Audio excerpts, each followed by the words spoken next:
YouTube channel में आपका स्वागत है। आज यह वीडियो पिछले वीडियो केंद्रीय स्थान सिद्धांत के बारे में ही है, क्योंकि वो जो वीडियो है इस टॉपिक को पूरा नहीं कर पाया था। अतः आज पुनः एक बार इस सिद्धांत को, महत्वपूर्ण जो सिद्धांत है केंद्रीय स्थान सिद्धांत, सेंट्रल प्लेस थ्योरी, जो नगरों के या अधिवासों के वितरण के बारे में दर्शाता है। तो इसमें यह सिद्धांत किसने दिया है, कब दिया है, इसकी प्रमुख मान्यताएं क्या क्या हैं, यह आपने पिछले वीडियो में आपने देखी है। इस वीडियो में आज अपन देखेंगे। सबसे पहले एक बार थोड़ा सा रिवीजन मैं आपको कर देता हूँ। यह जो सिद्धांत है, यह सिद्धांत मुख्य रूप से आपको पता है वाल्टर क्लिस्टलर नामक विद्वान ने, जर्मन विद्वान ने इसको दिया था। और सबसे पहले केंद्रीय स्थान, जो सेंट्रल प्लेस जो होता है शब्द, उस शब्द का प्रयोग मार्क जेफरसन ने किया है। ये आपको ध्यान रखना है, क्योंकि ये प्रश्न लगभग बनता ही है। यानी केंद्रीय स्थान जो शब्द है, उस शब्द को सबसे पहले मार्क जेफरसन ने दिया था, और इस सिद्धांत को वाल्टर क्लिस्टलर नामक जर्मन अर्थशास्त्री ने इसको दिया था। और यह जो है, इसकी जो भौतिक जो दशाएं हैं, यानी ये जो सिद्धांत 1933 में दिया गया था, और शब्द का प्रयोग 1931 में किया गया था। और इसकी जो ये जो दशाएं जो हैं, इसके केंद्रीय व्यापारिक, इसकी जो वो षटकोणीय आधार पे हैं। तो आपको पिछले वीडियो में आपने देखा है, नहीं देखा है तो देख लें। और इसके विचारों के ऊपर किन किन विद्वानों को प्रभाव पड़ा है, तो ये भी आपको पिछले वीडियो में आपने देखा है। तो आज अपन देखेंगे इसमें जो ये जो सिद्धांत है, इस सिद्धांत का जो मुख्य जो है, यानी केंद्रीय स्थान सिद्धांत जो है किसी क्षेत्र में जनसंख्या समुदायों और अधिवासों के अंतरण में एक क्रमबद्ध व्यवस्था ढूंढने का प्रयास ये करता है। और इस सिद्धांत के अनुसार सेवा क्षेत्र भी केंद्र स्थलों का एक निश्चित पदानुक्रम होता है, जिसके तहत प्रत्येक उच्च स्तरीय केंद्र स्थल अपने से निचले स्तर के केंद्र स्थल द्वारा संपादित क्रियाओं के अलावा कुछ ऐसी उच्च स्तरीय सेवाएं भी प्रदान करता है, जिसके कारण उसे उच्च स्तरीय स्थान प्राप्त होता है। और केंद्र स्थल जो सिद्धांत है, केंद्र स्थल सिद्धांत मुख्य रूप से किसने दिया, कब दिया, तो ये जो है आपको मुख्य रूप से ध्यान रखना है। और इस सिद्धांत में अपने को इसमें ध्यान से अच्छे से अवलोकन भी करना है, और अपने नोटबुक में ज़रूर उतारना है। पीडीएफ आपको पहले भेज दिया है, और आज इसका भी पीडीएफ आपको भेज दूंगा, तो इसको आप अपने नोटबुक में ज़रूर उतारें। ये जो मटेरियल है आपके एमए और कंपटीशन एग्ज़ाम की दृष्टि से भी बहुत ही महत्वपूर्ण है, तो इसको अपने को अच्छे से देखना है। और केंद्रीय स्थल जो सिद्धांत क्रिस्टलर का, अपन सबसे पहले आपको मैंने पहले भी बताया है, यानी ये प्रसिद्ध जर्मन भूगोलवेता, या इसको ये वैसे तो अर्थशास्त्री थे, लेकिन भूगोल में भी इनका योगदान होने के कारण इनको अपन भूगोलवेता भी कह सकते हैं। तो जर्मन भूगोलवेता क्रिस्टलर ने अपना सिद्धांत केंद्र स्थल सिद्धांत, सेंट्रल प्लेस थ्योरी, जो दक्षिणी जर्मनी जो है के क्षेत्र के आधार पर इन्होंने अवलोकन करके इस सिद्धांत को दिया था। ये आपको ध्यान रखना है, ये मैंने आपको कल भी पिछले वीडियो में आपको बताया है, ठीक है। और इनका जो सिद्धांत है 1938 में अंतर्राष्ट्रीय भूगोल कांग्रेस के अधिवेशन में इनको उन्होंने प्रस्तुत किया था, और उसके बाद में इनको मान्यता मिलती गई। और ये जो वान थुनेन के सिद्धांत के आधार पर प्रत्येक केंद्र स्थल का एक वृत्तीय प्रभाव क्षेत्र होता है, तथा नगर की स्थिति इसके केंद्र में होती है। लेकिन यदि इन 3 या अधिक स्पर्श वृत्त खींचे जाएं, तो उनके बीच या तो असेवित क्षेत्र रह जाता है, अथवा उनके पार्श्व भाग उभयनिष्ठ हो जाते हैं। तो इस कारण से क्या है, इन्होंने इस कमी को पूरा करने के लिए इनकी आकृति को इन्होंने क्या है, षटकोणीय माना था, हेक्सागोन, ये जो, ठीक है। तो ये जो है षटभुज यानी हेक्सागोनल ही सर्वोत्तम सिद्धांतिक आकृति हैं, जो क्षेत्र के सर्वाधिक भाग को समाहित करती हैं, तथा जो वृत्त की सबसे निकटतम आकृति हैं। ऐसी षटकोणीय स्थिति में पास के किन्हीं 3 केंद्रों को सीधी रेखाओं के द्वारा मिला देने पर समद्विबाहु त्रिभुज का निर्माण होता है। इसी तरह आसपास के 2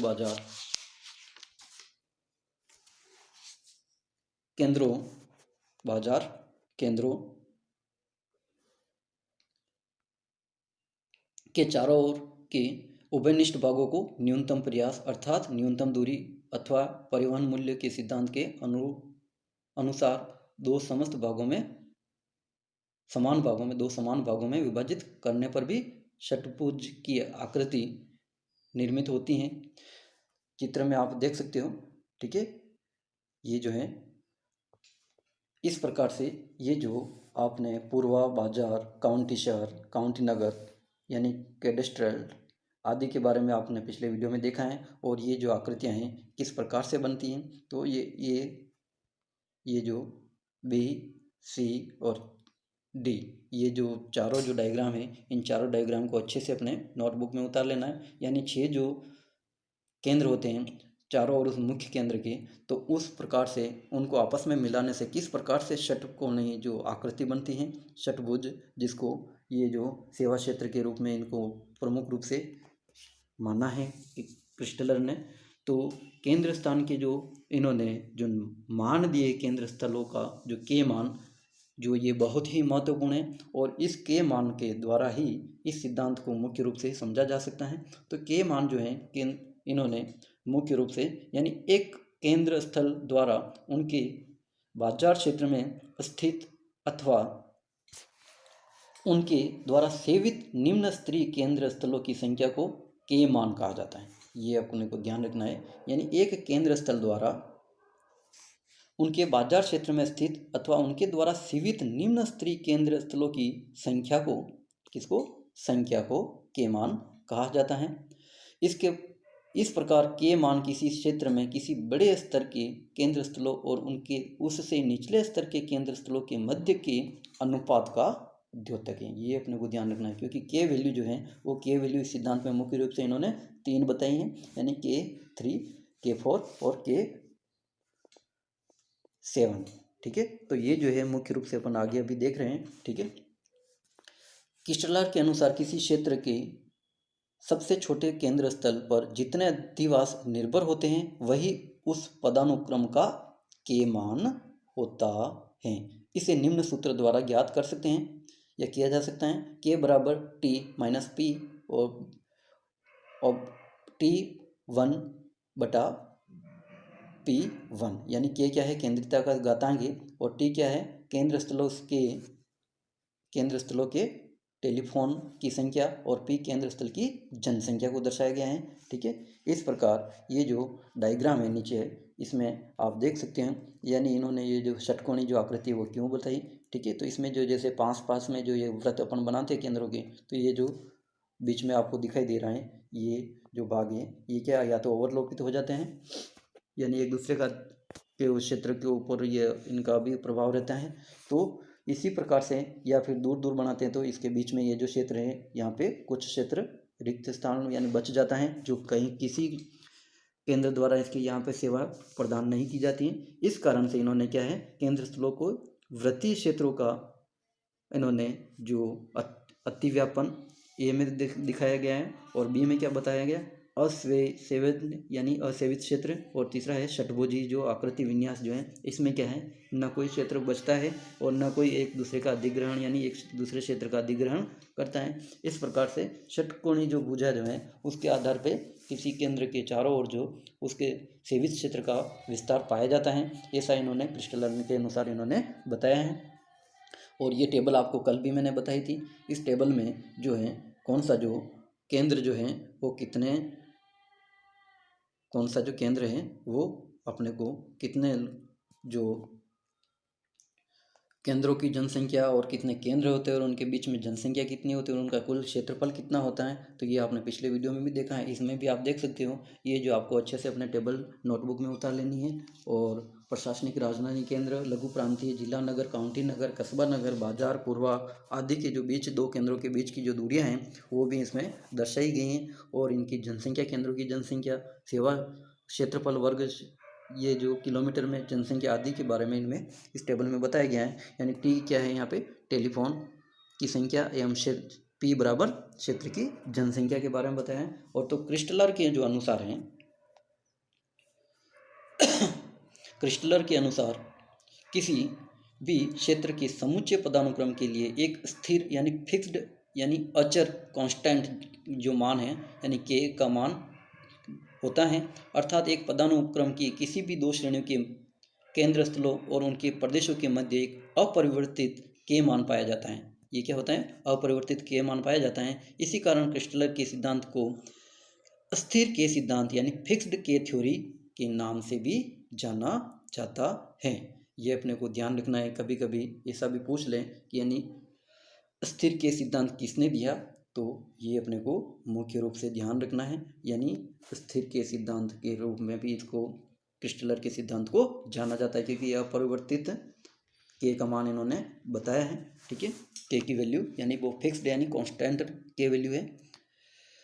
तो उनके पदानुक्रम को स्थिर के पदानुक्रम कहा जाता है। क्रिस्टलर ने अपने सिद्धांत में 3 भिन्न प्रकार के नियमों के लिए 3 भिन्न प्रकार के मानों का उल्लेख किया है। इन्होंने क्या है, अपने सिद्धांत में 3 भिन्न प्रकार के नियम यानी 3 कितने नियम बताए इन्होंने? 3 भिन्न प्रकार के नियम बताए हैं। और उनके जो है के जो मान हैं वो भी भिन्न 3 प्रकार के हैं। यानी अगले पेज पे आपको ये जो चित्र आपको दिखाई देगा, इसमें आपको अभी जो है क्रिस्टलर ने केंद्र स्थलों के अंतरण को इस प्रकार व्यवस्थित किया कि निचले स्तर की तुलना में उच्च स्तर के केंद्र स्थलों की पारस्परिक दूरी √3 की वृद्धि होती जाती है, जबकि उनके सेवा क्षेत्र का क्षेत्रफल और जनसंख्या उनके निचले स्तर के केंद्र स्थल के सेवा क्षेत्र की तिगुनी हो जाती है। ये अपने को ध्यान रखना है। यानी जो है दूरी क्या है, √3 होती है। कितनी होती है? √3 के अनुपात में होती है। और जो उनका क्षेत्रफल और जनसंख्या जो है वो 3 गुना हो जाती है। कितनी होती हैं? 3 गुना होती हैं निचले सेवा क्षेत्र केंद्र से। क्रिस्टलर के अनुसार सबसे निचले स्तर का बाजार पूर्वा 7 किमी की औसत दूरी पर वितरित पाया जाता है। इसके सेवा क्षेत्र का क्षेत्रफल 45 वर्ग किमी और जनसंख्या 2700 पाई जाती है। इसके ठीक ऊपरी स्तर के कस्बा केंद्र के मध्य का अंतरण √3 × 7 अथवा 12 किमी की दूरी पर पाया जाता है, जबकि इसके द्वारा सेवित क्षेत्र का क्षेत्रफल और जनसंख्या 3 गुनी बढ़कर 135 वर्ग किमी और 8100 हो जाती है। तो इस प्रकार से यानी क्रिस्टलर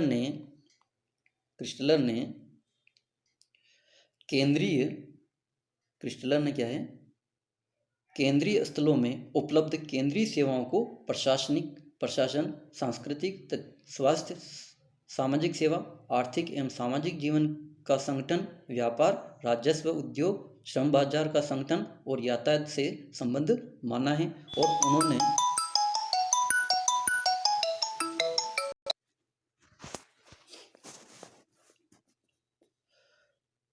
तो ये जो है अपने को इसमें अपने को अच्छे से देख लेना है। और इस प्रकार से ये जो कितनी दूरी होती हैं तो ये जो अपने को इसमें आपको बताया गया है इस टेबल में। तो अब जो है यानी श्रम, राजस्व, उद्योग, श्रम बाजार का संगठन, यातायात से संबंध माना है। और उन्होंने जो सेवा क्षेत्र जो है उस सेवा क्षेत्र, इन सेवाओं को निम्न, मध्यम और उच्च यानी सेवा जो है इन्होंने क्या क्या माना है क्रिस्टलर ने, ये अपने को ध्यान रखना है। कल भी मैंने आपको बताया था निम्न, मध्यम और उच्च वाले 3 वर्गों में विभाजित किया था। और ये जो आपको चित्र अच्छे से बनाना की प्रयास करना है, क्या कि ये जो है आपको डायग्राम अच्छे से बनाओगे एग्ज़ाम में तो आपको अच्छे अंक आने की पूरी संभावनाएं रहती हैं। ठीक है, तो केंद्र स्थलों के प्रतिमान के जो बाजार सिद्धांत है और बाजार सिद्धांत, परिवहन सिद्धांत और ये जो आपको प्रशासनिक सिद्धांत, 3 इन्होंने मुख्य रूप से जो सिद्धांत बढ़ाए हैं, उन सिद्धांतों के आधार पर ही ये जो है मुख्य रूप से जो केंद्रीय स्थल सिद्धांत इन तीनों से मिलके ही इसका होता है। तो पहले अपन देख सकते हैं इसमें केंद्र स्थल की जो केंद्रीयता है वो किस प्रकार से ज्ञात करते हैं। ये सूत्र आपको यहाँ पे दे रखा है। ठीक है, इस सूत्र में यानी Z बराबर जो है T - E TG बटा EG। ठीक है, तो ये जो है केंद्र स्थल की केंद्रीयता ज्ञात करने का जो सूत्र दे रखा है। और इसमें T क्या है, E क्या है, EG क्या है, TG क्या है, EG क्या है, तो ये आपको यहाँ पे सिंबल के रूप में यहाँ पे दे रखा है। तो इस प्रकार से आपको ये जो केंद्र स्थल के जो बाजार, यातायात और प्रशासनिक नियमों के अंतर्गत जो है षटभुजी जो विन्यास किस प्रकार से होता है यहाँ आपको इस डायग्राम में यहाँ पे दिखाया गया है। यानी ये जो है अपने को जैसे पहला जो है अपन आगे देखेंगे इसमें, जैसे पहला जो नियम है वो है बाजार नियम। बाजार नियम की बात करें तो बाजार नियम में जो है ये बहुत ही महत्वपूर्ण है, क्योंकि इसमें ऑब्जेक्टिव प्रश्न बनता रहता है कि बाजार नियम जो है, यानी ये जो के की वैल्यू क्या होती है इसमें, तो K3 होती हैं, यानी यह वाणिज्यिक प्रभावित क्षेत्र के लिए सर्वाधिक उपयुक्त है। केंद्रीय स्थल सिद्धांत में यह सर्वाधिक महत्वपूर्ण नियम है, जिसमें केंद्र स्थलों की संख्या अधिकतम होती है। इसमें K का मान 3 होता है। कितना होता है K का मान? इसमें क्या होता है? 3 होता है, K3 भी कह सकते हैं अपन, जिनमें 3 निचले स्तर के केंद्र स्थलों और उनके प्रदेश, सबसे बड़े प्रत्येक केंद्र स्थल और उसके प्रदेश के साथ नीड़ित यानी निष्ठेट या सेवित या सर्व्ड होते हैं। इस नियम के अनुसार निम्न वर्ग के केंद्र स्थलों की स्थिति उससे उच्च वर्ग के केंद्र के षट्भुजीय बाजार क्षेत्र के सिरों पर पाई जाती हैं। इस व्यवस्था में केंद्र स्थलों की संख्या जो है, ये अपने को ध्यान रखना है, केंद्र स्थलों की जो संख्या है वो ज्यामितीय श्रेणी से 1 3 यानी 1 3 9 27 81 283 729 के क्रम में ये बढ़ती जाती हैं।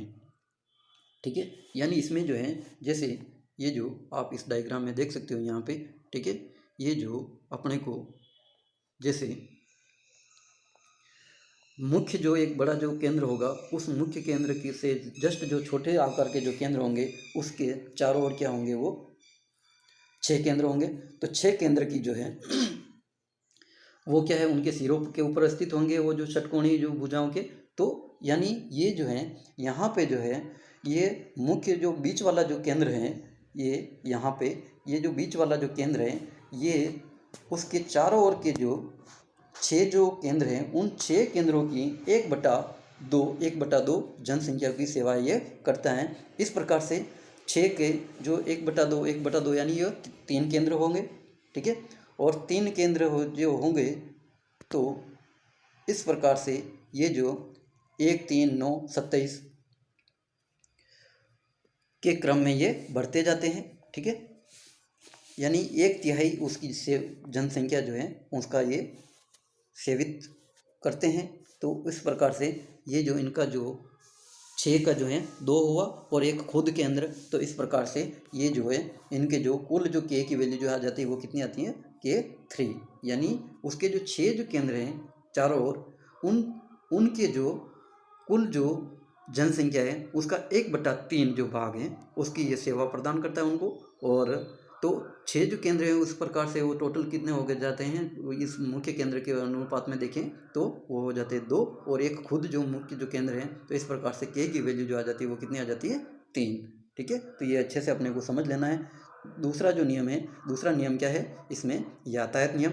तो यातायात नियम की बात करें तो यातायात जो नियम है, यातायात नियम में यानी ट्रांसपोर्ट प्रिंसिपल, इस नियम के अनुसार K का मान 4 पाया जाता है, जिसमें केंद्र स्थल की संख्या में ज्यामितीय श्रेणी जो होती हैं वो 1 4 16 64 256 और वास्तविक वृद्धि 1 3 12 48 192 यह व्यवस्था यातायात प्रदान क्षेत्र के लिए उपयुक्त होती है, जिसमें यानी ये जो श्रेणी स्थिति जो होती है वो यातायात प्रदान जो क्षेत्र होता है उसके लिए उपयुक्त होती हैं। इसमें निचले श्रेणी के केंद्र स्थल षट्भुज के शीर्ष बिंदुओं पर स्थित होते हैं।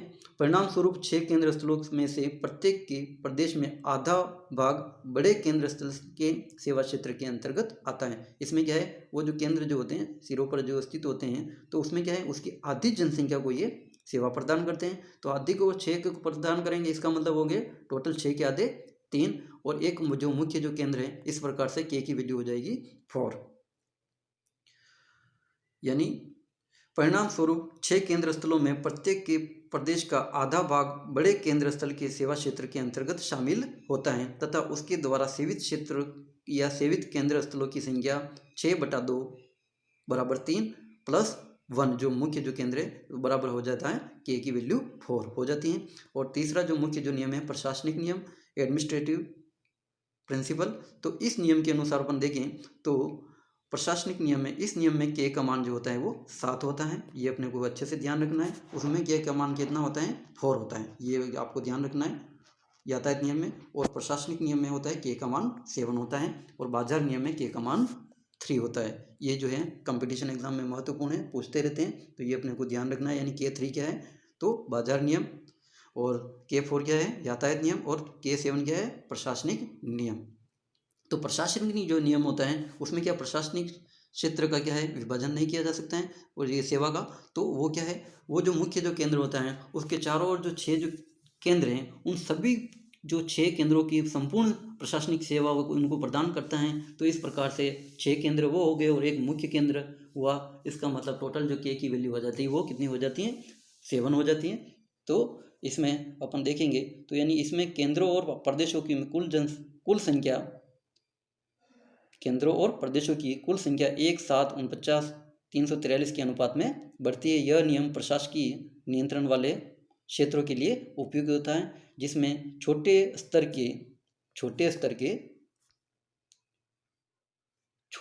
के जो केंद्र होते हैं वो किस प्रकार से होते हैं। तो छोटे स्तर के जो केंद्र स्थल हैं, उस छोटे स्तर के जो केंद्र स्थल के बारे में इसमें जो अपने को देखना है कि वो जो है वो कैसे जो सेवा प्रदान करते हैं। तो इसमें छोटे स्तर के जो 6 केंद्र स्थल बड़े, यानी प्रशासनिक नियम में अपन ने क्या देखा है, यानी जिसमें छोटे स्तर के जो 6 केंद्र स्थल बड़े स्तर के केंद्र स्थल के प्रभाव क्षेत्र के भीतर स्थित होते हैं। इस प्रकार बड़े स्तर के केंद्र स्थल द्वारा सेवित क्षेत्रों की संख्या हो गई 6+1, यानी एक स्वयं का एक, और 6 जो उसके चारों ओर जो केंद्र होते हैं सेवित क्षेत्र, तो टोटल मिला के K की वैल्यू कितनी हो जाती है, 7 हो जाती है। तो उस उपयुक्त तीनों नियमों में विकसित प्रत्येक केंद्र स्थल तंत्र में परिवहन तंत्र का विकास भिन्न भिन्न पाया जाता है। इनमें से कोई भी एक नियम किसी प्रदेश में प्रभावशाली हो सकता है। ऐसा नहीं कि सभी नियम, तीनों जो नियम है वो लागू हो, कोई एक नियम प्रभावी हो सकता है। ठीक है।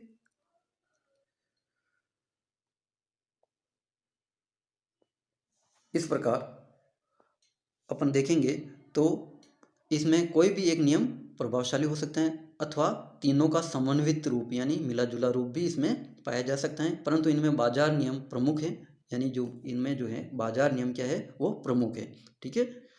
तथा शेष 2 विचलन की व्यवस्था रखने वाले गौण नियम है। तो इसमें प्रमुख नियम कौन सा है ये भी अपने को ध्यान रखना है। प्रमुख नियम क्या है इसमें, बाजार नियम। ठीक है। तो कभी पूछ लें ऑब्जेक्टिव में, तो प्रमुख जो नियम है वो क्या है, बाजार नियम, और गौण जो नियम है वो है परिवहन और प्रशासनिक नियम। तो क्रिस्टलर के केंद्रीय सिद्धांत की जो आलोचना है वो आलोचना जो है पहली जो है, क्रिस्टलर का केंद्र स्थल सिद्धांत इतना अधिक सैद्धांतिक एवं सूक्ष्म एवं आदर्श किस्म का है कि इसके वास्तविक जगत में लागू करना अत्यंत कठिन है। ठीक है। यानी ये जो है वास्तविक जो धरातल पे लागू इसको करना वो बहुत ही कठिन है। ऐसा नहीं है कि सभी जो केंद्र होंगे वो समान रूप से वितरित होंगे और उसके चारों ओर 6 केंद्र होंगे। तो ये जो है वो मतलब इसमें जो भ्रामक लगता है, जो वास्तविक धरातल पर इसका पाए जाने के केंद्रों की ऐसी स्थिति बहुत ही कम देखने में मिलती है। दूसरा जो है क्रिस्टलर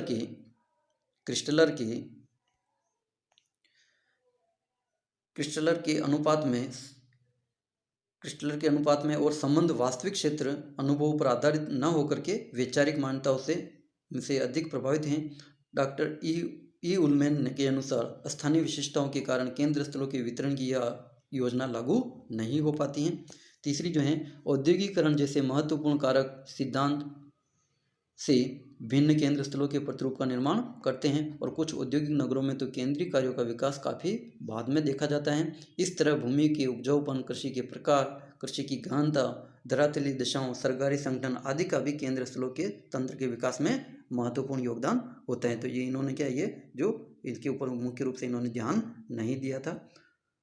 इसके बाद में अपन देखें तो 5वां जो है वो क्रिस्टलर का केंद्रीयता निर्धारण करने का आधार यानी टेलीफोनों की संख्या पर्याप्त एवं उपयुक्त नहीं है, क्योंकि इन्होंने क्या टेलीफोनों की संख्या के आधार पर इस सिद्धांत को इन्होंने लागू करने का प्रयास यानी निर्माण ये जो किया है इस सिद्धांत का, इनमें टेलीफोन सेवाओं को ध्यान में रखते हुए इन्होंने किया था। तो ये उपयुक्त नहीं है। धन्यवाद।